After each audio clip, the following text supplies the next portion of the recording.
Hoje vamos conhecer a história de uma santa que tinha um coração dócil e obediente, cheio de caridade. Desde menina ela conheceu o sofrimento. Deus reservou para ela um misterioso e perfeito plano que a levou da escravidão à santidade. Como foi que essa menina, nascida no paganismo do Sudão, conheceu a fé católica?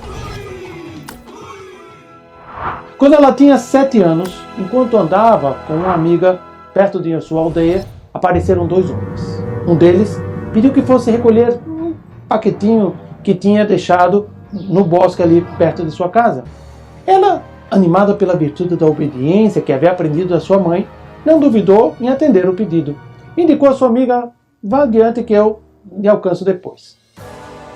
A partir daí, amigos, sua vida mudou totalmente. Era uma armadilha. Os bandidos a agarraram e a levaram a uma cruel e dolorosa escravidão.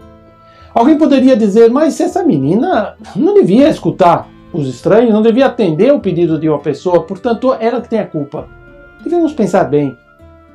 Veja a obediência que ela tinha, a inocência que ela tinha levou a atender aquelas pessoas. Dessa situação tão grave, Deus tirou um bem.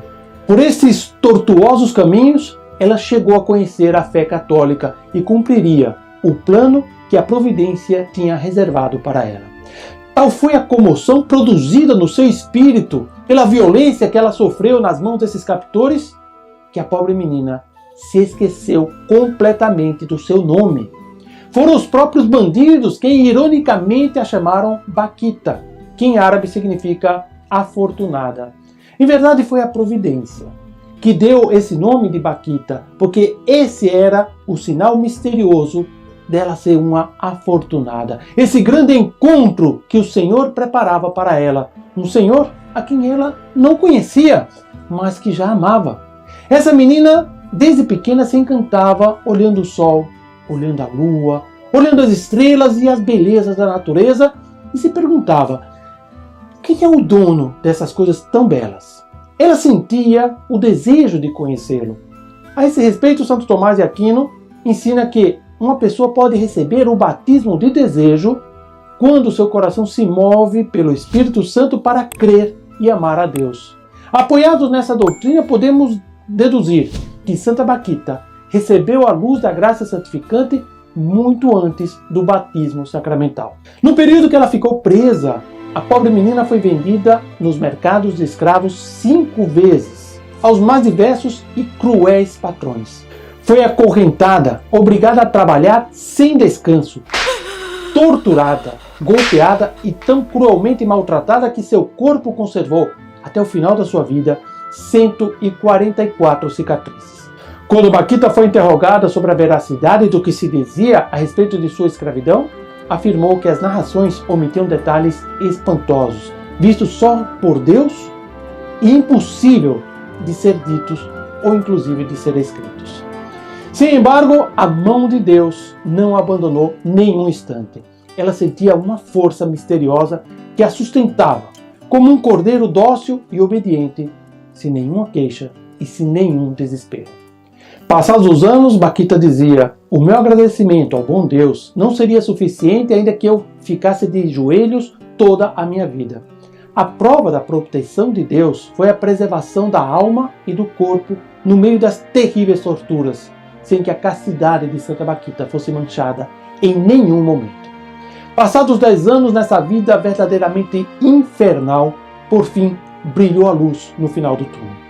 Baquita foi vendida como escrava ao vice-cônsul italiano Calixto Legnani, que a comprou e deu a ela um trato muito amável, sem nenhum golpe, sem nenhum castigo.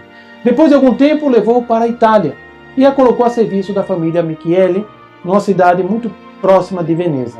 Baquita se converteu em babá da pequena filha dessa família. Já na Itália, Baquita recebeu de um senhor um presente muito especial, um crucifixo de prata. Ela mesma conta com emoção: ele me explicou que Jesus Cristo, Filho de Deus, havia morrido por nós. Eu não sabia quem era, mas eu me recordo que olhava para ele furtivamente e sentia algo dentro de mim que eu não sei explicar. Era a graça que tocava a alma de Santa Baquita, preparando-a para realidades sobrenaturais que ela mesma ainda não conhecia. O Papa Bento XVI, na sua encíclica Spe Salve, descreve o milagre que se produziu no interior de Bakhita. Disse o Papa, até esse momento ela só havia conhecido patrões que a desprezavam e que a maltratavam.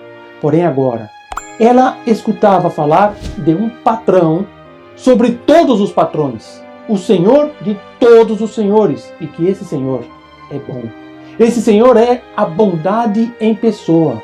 Soube que esse Senhor também a conhecia, que a havia criado, e mais ainda, que a amava. Também ela amava esse Senhor e precisamente por ser o patrão supremo, ante o qual todos os patrões não passam de miseráveis servos. Esse patrão havia enfrentado pessoalmente o destino de ser flagelado e agora estava à espera dela, à direita de Deus Pai. Passados uns anos, seus patrões italianos decidiram voltar ao Sudão, lugar onde Bakhita havia vivido os piores momentos da sua vida. Ela não queria sair da Itália, porque naquele momento exatamente já havia conhecido as irmãs religiosas do convento das Canosianas em Veneza. Em suas memórias, Bakhita agradece esse encontro com essas palavras. Aquelas santas madres me instruíram na heróica paciência e me apresentaram a Deus, a quem desde a minha mais tenra infância eu havia sentido no meu coração sem saber quem era ele. Se preparava para receber o santo batismo. Dessa vez, vencendo seu caráter flexível e submisso, Bakhita se negou a seguir os seus patrões. Apesar do profundo afeto que ela tinha pela família, que a tirou da escravidão, e especialmente pela menina que ela havia cuidado durante tantos anos, Bakhita dirigiu sua docilidade ao seu patrão supremo, que é Deus, obedecendo o chamado e decidindo-se a ingressar no convento. Ela foi batizada, recebeu o crisma e recebeu também a primeira comunhão das mãos daquele que mais tarde seria o próprio São Pio X. Recebeu o nome de Josefina Margarida Afortunada. Sua vida como religiosa foi um ato de amor constante a Deus, dando-se ao próximo sem reservas. Foi encarregada das tarefas mais humildes, na cozinha, na portaria, e o Papa Bento XVI, na sua encíclica, aponta que o espírito missionário de Santa Bakhita esteve presente em toda a sua vida, porque a libertação recebida através do encontro com Jesus Cristo, ela sentia que devia estendê-la, dando-se a tantas pessoas como fosse possível. Josefina Bakhita teve 50 anos de vida religiosa, ao longo dos quais manteve contato com o mundo sobrenatural, com graças místicas, e dizia que agradecia a Deus por haver sido raptada. Foi o passo mais duro de sua vida, porém, dentro desses desastres todos, Bakhita viu como a mão de Deus comprou a sua conversão. Já enferma e sentindo a morte aproximar-se, dizia: quando uma pessoa ama tanto a outra, deseja ardentemente estar junto dela. Por que então tanto medo da morte? A morte nos leva a Deus.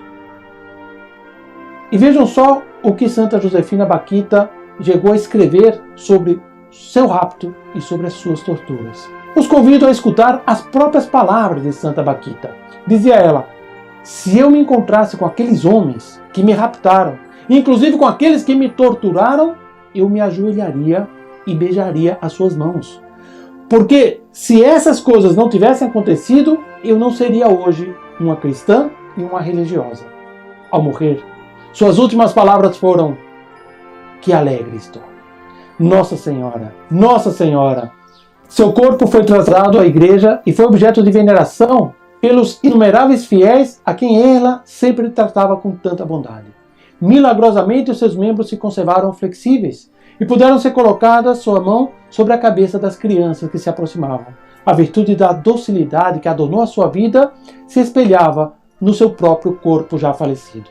Santa Josefina Bakhita foi canonizada por São João Paulo II e sua memória se celebra no dia 8 de fevereiro. É padroeira do Sudão. Os seus restos se encontram na Igreja da Sagrada Família em Schio, Itália. Se Santa Bakhita nos encontrasse hoje, poderia nos dizer, em muitas ocasiões: uma pessoa pode não entender porque Deus lhe permite desgraças e sofrimentos, Deus escreve certo, por linhas tortas, diz o ditado. Tenhamos sempre confiança nele. Santa Baquita é para cada um de nós um exemplo de humildade, um exemplo de mansidão, de obediência na realidade de nossa vida e de nossos sofrimentos. Amigo, você que me está escutando, não desanime nas provas. Pode ser que Deus te esteja provando nesse momento para conduzi-lo a Ele. Peçamos a Santa Josefina Baquita que nos ajude nas provações, para que nas adversidades nós saibamos ver sempre a mão de Deus e que ela seja um exemplo para a nossa vida. Nos vemos em breve para conhecer a vida de mais um santo que ilumina a Igreja com o brilho de sua virtude. Salve Maria!